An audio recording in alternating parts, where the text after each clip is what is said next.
اس نے کہا کہ ہم نے کہاں توڑا ہے بھائی، یہ دیکھو وہ جو سب سے بڑا بھگوان ہے نا، اس کے ہاتھ میں ہتھوڑا ہے، شاید اس نے توڑا ہوگا۔ یہ جو تم مندر کے اندر پرساد لاتے ہو، یہ جو تم کانے وانے لاتے ہو نا، شاید یہ چھوٹی موٹی بت کہا جاتے تھے، یہ بیچارہ جو ہے وہ بھوکا رہتا تھا، شاید اس کو بھی غصہ آ گیا ہوگا، یہ یاجوج ماجوج کی نسل مجھ سے کانا کاری، میں اس کو توڑ دیتا ہوں، شاید اس بڑے بت نے سب کو توڑا ہوگا۔ اگر میری بات یقین نہیں کرتے تم اس بڑے بھگوان سے پوچھ لو۔ اب لوگوں نے کہا یہ بات بھی تو ہم اپنے بھگوان سے پوچھ لیتے ہیں۔ تو کسی نے کہا کہ ابراہیم علیہ السلام تمہیں پاگل بنا رہے ہیں، یہ بھگوان کبھی سنتے ہیں کسی کو نفع پہنچا سکتے ہیں کہ ہم اس سے پوچھیں گے؟ لوگوں نے کہا یار یہ بات بھی تو ہے۔ لوگوں نے کہا کہ ابراہیم تمہیں تو پتا ہے کہ ہمارے بھگوان نہ سنتے ہیں نہ دیکھ سکتے ہیں، ہم کیسے پوچھ سکتے ہیں؟ ابراہیم علیہ السلام نے فرمایا یہی تو میں آپ کو کہنا چاہتا ہوں کہ یہ بھگوان نہ سنتے ہیں نہ دیکھ سکتے ہیں، نہ کسی کو نفع پہنچا سکتے ہیں، کیوں اس کی عبادت کرتے ہو؟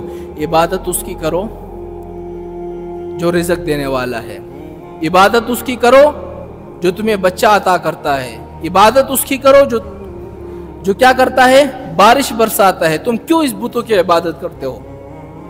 اور ایک بات یاد رکھنا، ابراہیم علیہ السلام نے اپنی زندگی میں کبھی بھی جھوٹ نہیں بولا، ہاں 3 جھوٹ بولے ہیں، اور وہ جھوٹ بھی بظاہر جھوٹ تھے، حقیقت میں جھوٹ نہیں تھے۔ 2 جھوٹ تو انہوں نے اللہ کے لیے بولے ہیں، 1 جھوٹ اپنے لیے بولا ہے۔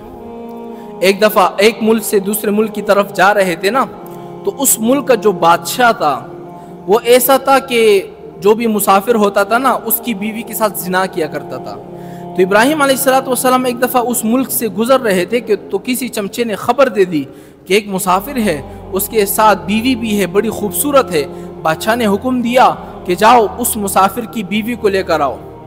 ابراہیم علیہ السلام کو پتہ چل گیا کہ یہ بادشاہ ٹھیک بھی نہیں ہے، یہ کام کرتا ہے۔ تو ابراہیم علیہ السلام نے اپنی بیوی سے کہا کہ اگر وہ بادشاہ تم سے پوچھ لینا کہ تم میری کیا لگتی ہو تو ان سے کہہ دینا کہ تم میری بہن ہو، یہ نہ کہنا کہ بیوی ہو، تم کہنا کہ تم میری بہن ہو، کیونکہ اس وقت ہم دونوں ہی اس دنیا میں مسلمان ہیں، ہمارے علاوہ کوئی اور مسلمان ہے نہیں، اور ان المسلمین والمسلمات، مسلمان آپس میں کیا ہے؟ بھائی ہے۔ جیسے ہی دربار کے اندر آ گئے، اور ایک بات بتاؤں، وہ جو بادشاہ تھا نا اتنا ذہین تھا کہ اگر کسی کی بیوی ہوتی تھی تب اس کے ساتھ زنا کیا کرتا تھا، لیکن اگر کسی کی بہن ہوتی تھی، کسی کی بیٹی ہوتی تھی، اس کے ساتھ زنا نہیں کرتا تھا۔ اس کی وجہ کیا ہے پتہ ہے؟ وہ بادشاہ یہ سوچا کرتا تھا کہ اگر میں کسی بیوی کے ساتھ زنا کروں گا تو حمل تو اس کو ٹھہرے گا نہیں، اگر حمل ٹھہرے گا تو اس کا شوہر کا ہوگا، میرا تو ہوگا نہیں، لیکن اگر میں کسی کنواری کے ساتھ، کسی کی بیٹی کے ساتھ، کسی کی بہن کے ساتھ زنا کروں گا تو اس کے اندر جو حمل ٹھہرے گا تو پھر میرا ہی ہوگا، اس کی نسبت پھر میری طرف جائے گی۔ تو اس لیے وہ کسی کی بہن کے ساتھ، کسی کی بیٹی کے ساتھ زنا نہیں کیا کرتا تھا۔ تو ابراہیم علیہ السلام کی بیوی کو اندر لے جایا گیا۔ جیسے ہی اس بدبخت نے آگے بڑھنے کی کوشش کی، ابراہیم علیہ السلام کی بیوی نے اسے بددعا دے دی، وہ زمین کے اندر دھس گیا۔ اب وہ بادشاہ معافیا مانگنے لگا کہ بہن جی مجھے معاف کر دو، یہ تمہاری بددعا ہے، مجھے دعا دے دو، میں آپ کے ساتھ کچھ بھی نہیں کروں گا۔ اس نے بددعا دے دی، بادشاہ باہر نکل آیا، پھر اس نے بڑھنے کی کوشش کی، ابراہیم علیہ السلام کی بیوی نے پھر سے بددعا دے دی، وہ پھر سے زمین کے اندر دھس گیا، 3 دفعہ اسی طرح دھس گیا۔ آخر میں اس نے معافی مانگا کہ بھائی کون سی بلا ہو تم، اور اس کی بیوی کو چھوڑ دیا۔ ابراہیم علیہ السلام نے کہا کہ کیا ہوا؟ ابراہیم علیہ السلام کی بیوی نے کہا کہ اللہ تعالیٰ نے مجھے اس خبیث سے بچا لیا ہے، اور الٹا میری خدمت کے لیے حضرت ہاجرہ کو بھی دے دیا ہے۔ بہرحال حضرت ابراہیم علیہ السلام جب ساری قوم آ گئی نا کہ تم نے ہمارے خداؤں کو توڑا ہے، آج ہم تمہیں چھوڑیں گے نہیں، آج ہم تمہیں سزا دیں گے۔ سزا کیا تھی پتہ ہے؟ بہت بڑی جگہ تیار کی گئی، اتنی بڑی کہ بندہ اندازہ نہیں لگا سکتا، اور اس کے اندر کئی دنوں تک کام کیا گیا، کڈے کھودتے گئے، اس کے اندر آگ کے شعلے بڑکائے گئے۔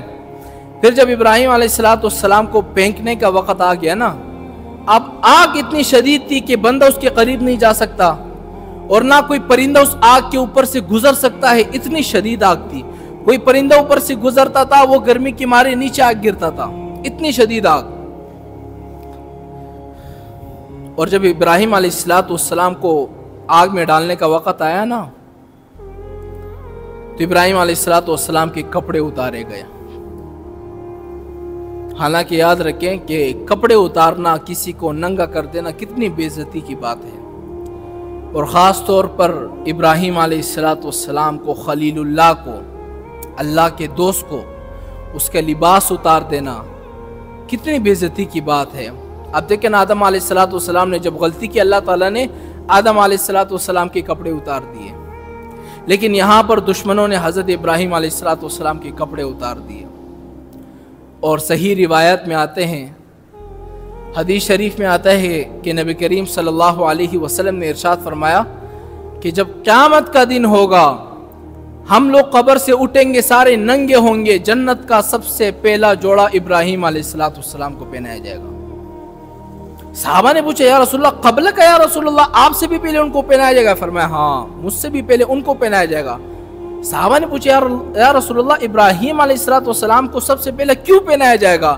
فرمایا وہ اللہ تعالیٰ کا ایسا پیغمبر ہے جس کو توحید کی وجہ سے ننگا کیا گیا تھا، جس کے کپڑے توحید کی وجہ سے نکالے گئے تھے، اس لیے قیامت کے دن جو سب سے پہلا جوڑا پہنایا جائے گا حضرت ابراہیم علیہ السلام کو۔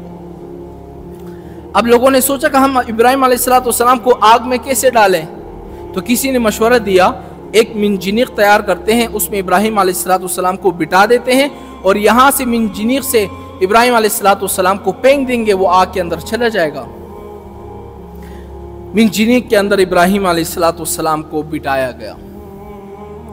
جبریل علیہ السلام آ گئے اور کہا کہ اے ابراہیم تم مجھے حکم دو، میں تمہیں بچا لوں گا، میری طرف اگر کوئی حاجت ہو، مجھ سے کوئی مدد مانگنی ہو تو مجھے بتا دو جلدی سے۔ ابراہیم علیہ السلام نے فرمایا تمہاری طرف میری کوئی حاجت نہیں ہے، اللہ تعالیٰ کی طرف حاجت ہے، اللہ ہی میری مدد کرے گا۔ حالانکہ یاد رکھیں اللہ تعالیٰ کے انبیاء پر کتنے مشکلات آئی ہیں، زندہ ان کو جلایا گیا اور ہارے چلا کر ان کے دو دو ٹکڑے کیے گئے۔ آج کل اگر کسی عالم دین کو یا مجھے یا قاری صاحب کو کوئی دو چار گالیاں دے دے نا، ہمیں بڑی تکلیف ہوتی ہے، حالانکہ یہ تو حق والوں کا زیور ہے۔ میری ایک بات یاد رکھنا کہ جس عالم دین کو، جس جماعت کو گالیاں نہ پڑے نا، تو سمجھو وہ حق پر نہیں ہے۔ حق پر وہ ہوگا جو وارث محمد مصطفیٰ ہوگا۔ آپ دیکھتے نہیں ہیں حضور پر کتنی پریشانیاں آئی ہیں، حضور پر کتنے تکلیفیں آئی ہیں۔ طائف کا واقعہ دیکھ لیں، حضور کو اتنے پتھر مارے کہ حضور کے جو جوتے تھے وہ خون سے بھر آئے، اور لوگوں نے کیسا الزام لگایا کہ نعوذ باللہ آپ جادوگر ہیں، آپ کاہن ہیں، نعوذ باللہ آپ جھوٹے ہیں، کیسے الزام نہیں لگایا کہ میرے نبی پر۔ لیکن اللہ تعالیٰ کا ایک ہی حکم تھا کہ اے میرے محبوب فصبروا، صبر کرو، صبر۔ آپ سے پہلے بھی انبیاء آ چکے تھے، ان کو بھی آزمایا گیا، اللہ تعالیٰ نے پھر ان کی بھی مدد کی۔ میں آپ سے بھی کہتا ہوں کہ جب بھی آپ پر مشکلات آ جائے صبر کرو، فصبروا، اللہ تعالیٰ کی مدد آئے گی۔ جب ابراہیم علیہ السلام کو منجنیق میں بٹایا گیا اور حضرت ابراہیم نے جبریل سے کہا کہ تمہاری طرف حاجت نہیں ہے، اللہ ہی میری مدد کرے گا، تو ایک دوسرا فرشتہ آیا جو بارش برسانے والا ہوتا ہے، خادن المطر۔ اب وہ سوچنے لگا کہ یار اس کے علاوہ بھی کوئی ایسی بات ہے کہ ابراہیم کو آگ میں ڈالا جا رہا ہے اور ابھی تک مجھے حکم نہیں ملا کہ اس آگ کے اوپر پانی برساؤ، لیکن بارش سے زیادہ تیز میرا اللہ تعالیٰ کا حکم ہے کہ نہیں۔ جیسے ہی آگ کے اندر ڈالا، اللہ تعالیٰ کی طرف سے حکم آیا، قلنا یا نار کونی بردا وسلاما علی ابراہیم، اے آگ ٹھنڈی ہو جا، اے آگ ٹھنڈی ہو جا، اور اتنی ٹھنڈی ہو جا، اتنی بھی ٹھنڈی نہ ہونا کہ ابراہیم کو ٹھنڈی والی تکلیف ہو، برابر ہو جا، سلامتی والی ہو جا۔